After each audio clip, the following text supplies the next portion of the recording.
I'm here with David Mazouz. We know him from two shows actually that have been on Fox. He was previously with Kiefer Sutherland on Touch, and we know him right now. Of course, he portrays Bruce Wayne, the young Bruce Wayne, on Gotham, which can be seen on Monday nights here on Fox in Canada and probably around the world as well on the very same night. It's a pleasure to have you here in Toronto. Thank you for taking the time to be with us. Thank you. It must be fairly daunting, at least when you first got called that you were going to be cast as Bruce Wayne to take on the canon of such an iconic hero. Yeah. What was it like when you got that call? Well, honestly, when I first got that call, it was relieving because of the very overly strenuous and grueling audition process that was unnecessarily that way. And finally, it was a lot of back and forth. And finally, I had booked the role. So when I first got that call, I was like, okay, thank God. Wait, like this is finally. And then the very next day, I was flown out to New York for the pilot. And honestly, I was just thinking of it as, well, I really wasn't even thinking about it as, oh, I'm playing Batman, I'm playing young Bruce Wayne. I wasn't. I was just thinking about it as, okay, this is another TV show. Okay, I'm ready to work. And then it hit me when we went through Comicon the first time, months and months later, when the show hadn't aired yet. The only thing that had been released to the public was a 2-minute trailer, and there were all these fans that were dying to meet us, dying to get our autographs, and I realized that they're not our fans, because how can you be a fan of something you've never seen yet? They're fans of the Batman lore. There's 75 years of all this fandom. And so what I realized was that we're stepping into something much larger than any other regular TV show. We're stepping into a universe with built-in fans and with a it's a whole other thing, when you have all these conventions and stuff like that. So yeah, that's when I really started to feel the pressure, because I was like, okay, this is more than just a regular TV show.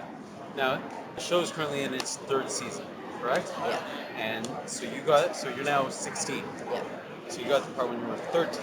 I booked it when I was 12. I started shooting when I was 13. When you were 12. Yeah. So Well, I started auditioning when I was 12. It was around there. It was just around my 13th birthday. So now I read that you were also at the same time preparing for, correct me if I'm wrong, an Orthodox bar mitzvah. Yeah. So what was it like getting prepared for that, and then also, going through the audition process of booking, what would become probably at this point your biggest acting gig? Right. So, I mean, at the time I was auditioning for a bunch of things. It wasn't like it was Gotham only. I actually did the very. My bar mitzvah was on Saturday, and then Sunday night was the party, and then that very next Monday, I flew out to Atlanta to a guest star on Drop Dead Diva. Okay. So it wasn't like Gotham was like my only thing that I was auditioning for. Like I still had other things, in the air, and I was doing other auditions and stuff like that. I was really nervous about bar mitzvah. I've been practicing for my dad was my teacher, and he made me start practicing about, let's say, a year before my 12th birthday. So that was a really big deal, obviously. But yeah. And your studies since actually consist both on-set and off-set, right? You have a tutor on-set who helps to bring in some of the Jewish learning to you on weekdays when you're shooting between like 5 and 9 in the evening most nights. Is that right?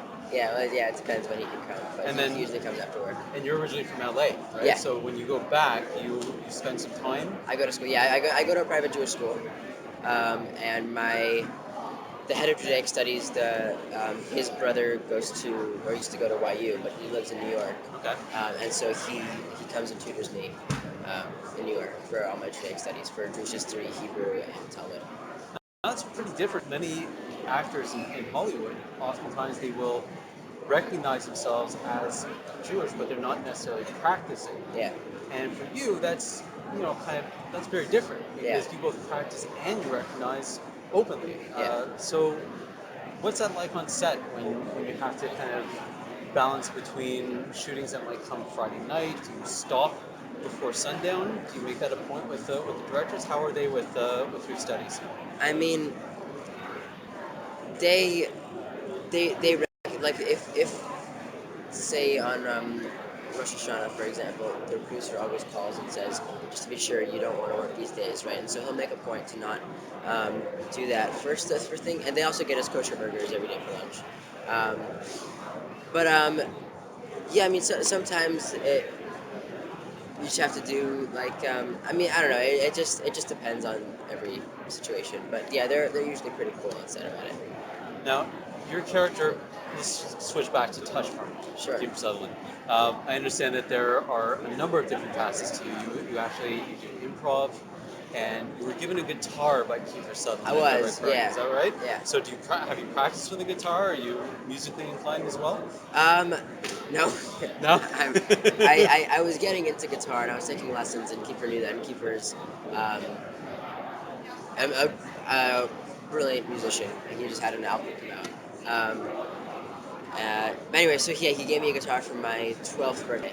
A really nice guitar. He gave me a Taylor, and yeah, I would go into his trailer whenever we were had some downtime and just play. But I've kind of stopped since then. I just didn't have a lot of time. I kept canceling guitar lessons and stuff like that. But yeah, it was such a nice gift, and he's such a great guy.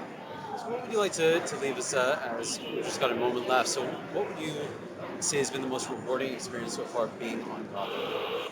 And what would you like to see kind of your portrayal of Bruce Wayne and maybe even Batman ultimately become when the series might wrap up? I mean, I think the most satisfying thing is playing somebody is showing the fans how any regular. I mean, he's not particularly regular, but how some rich kid in Gotham who lives in some mansion with some parents and a butler could end up becoming Batman, and really exploring that journey from point A to point B in this person's life. Um, and I think the most satisfying thing is that now we're finally getting there. We're getting close, and we're making the end of that journey.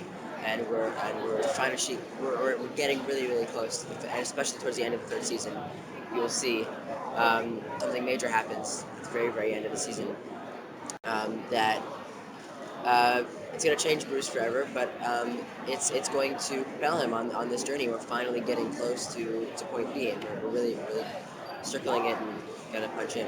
David, it's been a pleasure. Thank you very much for Thank giving us you. the time. We hope you enjoy the rest of your time in Thank you Toronto. so much. Take care.